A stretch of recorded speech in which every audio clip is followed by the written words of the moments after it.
여러분 안녕하십니까? 국민만 보고 가겠습니다. 국회의원 신동욱입니다. 요즘 아노크라시라는 말이 많이 나오고 있습니다. 아노크라시, 크라시는 정치 체제를 뜻하는 거죠. 그래서 우리가 민주국가라 그러면 민주정치라 그러면 데모크라시, 또 독재 정치 그러면 오토크라시 이렇게 표현하는데, 그럼 아노크라시는 뭔가? 아노는 아노미에서 나온 겁니다. 아노미는 잘 아시는 것처럼 혼란, 혼돈 이런 뜻이죠. 그러니까 이 정치 체제가 대단히 혼란 상태에 빠져 있다 이런 얘기입니다. 이 책을 누가 썼냐면 미국의 정치학자인 바바라 월트라는 사람이 썼는데, 미국의 지금 상황을 두고 좀 얘기한 측면이 있습니다. 그러니까 대통령의 권한이 너무 강한 국가에서 굉장히 민주주의가 많이 발전한 나라에서도 혼란 상태가 올 수 있다. 일종의 무정부 상태, 민주적 통제가 잘 이루어지지 않고 있는 이런 상태가 올 수 있다는 거죠. 그래서 이 책에 뭐라고 얘기를 하냐면 2010년 이래 해마다 세계는 민주주의 사다리로 올라가는 나라보다 내려가는 나라가 더 많은 현실을 목도하고 있다. 새롭게 민주화된 나라만이 아니라 오랫동안 신성불가침의 민주주의를 자랑하던 자유주의 국가들에서도 이런 퇴보가 나타난다. 이렇게 표현을 하고 있습니다. 그리고 또 뭐라 그러냐면, 권력을 쥐게 된 자들이 권력을 유지하기 위해서 민주주의 절차에 관한 안전장치를 무시하며 경제 안정 등을 내세워서 공포를 양산하는 과정, 나의 뜻에 반하는 타자를 적으로 만들고 이를 해결하는 해결사로서의 역할이 바로 자신이라는 점을 내세워서 국민의 불안감을 조성하는 일, 이런 얘기를 합니다. 그래서 제가 오늘 이 말씀을 왜 갑자기 드리려고 하느냐 하면, 사실은 이 개념은 대통령의 권한이 너무 강한 나라에서 나타나는 현상이긴 한데, 저는 오히려 우리나라에서는 이재명 대표가 지금 대표로 있는 민주당의 일당 독재 현상, 입법 독재 이런 생각이 좀 나서 지금 우리나라가 사실은 무정부 상태에 비슷하게 가고 있는 이런 현상들이 좀 보이는 것 같습니다. 특히 이 민주당은 윤석열 대통령에게 정권을 뺏긴 다음에 사실상 지금까지 이 무정부 상태를 만들기로 작정한 정당 아니냐라는 생각을 하게 되는 거죠. 여러분들 다 잘 아시지 않습니까? 계속 특검하자고 해서 전국을 혼란시키고 지금까지 고위공직자들에 대한 탄핵만 지금 30번을 탄핵안을 발의를 했습니다. 이 가운데 탄핵 선고가 난 9번 전부 다 기각됐죠. 그러니까 처음부터 탄핵 요건이 되지도 않는다는 것을 본인들도 너무 잘 알고 있는 거예요. 그러면 왜 탄핵을 하느냐? 정부 기능을 마비시키기 위해서 하는 거죠. 그 가장 대표적인 첫 번째가 방통위원장을 탄핵한 것인데, 사실 민주당이 그동안 방통위원회 공석을 채우질 않았습니다. 그래서 위원장, 부위원장 이 두 명만 계속 남았는데, 이 방통위원회의 기능을 완전히 마비시키기 위해서 위원장을 계속 탄핵을 해왔습니다. 그러면 부위원장 한 명밖에 안 남으니까 사실상 방통위가 마비가 되는 거죠.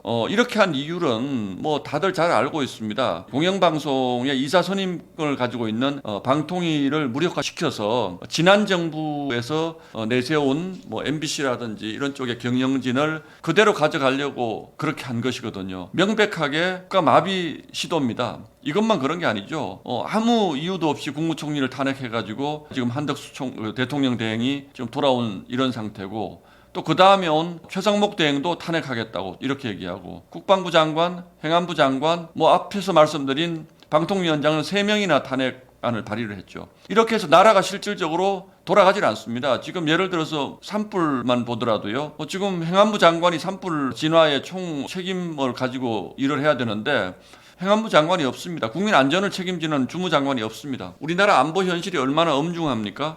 국방부 장관 우리가 아무리 좀 임명 좀 해주라 그래도 민주당 들은 척도 하지 않습니다. 실제로 나라가 돌아가지를 않습니다. 예산안 완전히 삭감해서 정부가 기능할 수 없게 그렇게 해놨어요. 그리고 지금 이번에 산불 나니까 피해 복구가 시급한데 작년에 예비비 무려 2조 4천억 절반을 뚝 잘랐습니다. 그러면서 예비비 아무 문제 없다고 얘기합니다. 나라는 돌아가지 않는데 본인들이 보는 세상은 아무 문제 없다는 거예요. 이게 바로 국가 전복이다. 이런 국가 전복, 국가 마비 상태를 야기해서 대통령으로 하여금 어떤 계엄을 하게 만든 이런 책임이 없다고 할 수가 없습니다. 그래서 민주당이 생각했던 것은 처음부터 국가 마비 상태, 그러니까 이런 아노크라시를 원했던 것이 아닌가라는 생각이 듭니다. 자, 여기까지. 더 심각한 문제는 지금 한덕수 대행이 돌아오고 헌법재판소가 윤석열 대통령 탄핵에 대한 결론을 못 내리고 있으니까 이번에는 국무회의 자체를 마비시키겠다. 그러니까 민주당 국회의원들, 초선 국회의원들이 모여서 대통령 대행이 될 만한 국무위원들을 한꺼번에 다 탄핵을 해서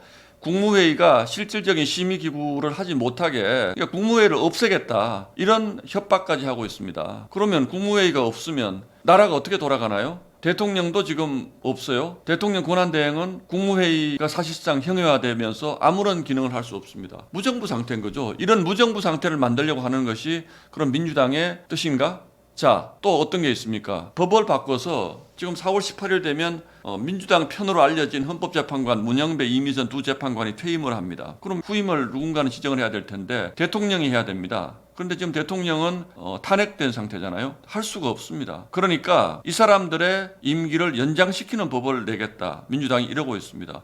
그런데요, 헌법재판관 임기가 6년이라고 하는 것은 헌법에 규정되어 있습니다. 그러니까 법으로 바꿀 수가 없는 겁니다. 그러면 당연히 그 법을 내면 대통령 권한대행이 거부권을 행사를 하겠죠. 위헌이니까요. 그런데 국무회의를 없애서 그런 것 자체를 하지 못하게 만들겠다는 거예요.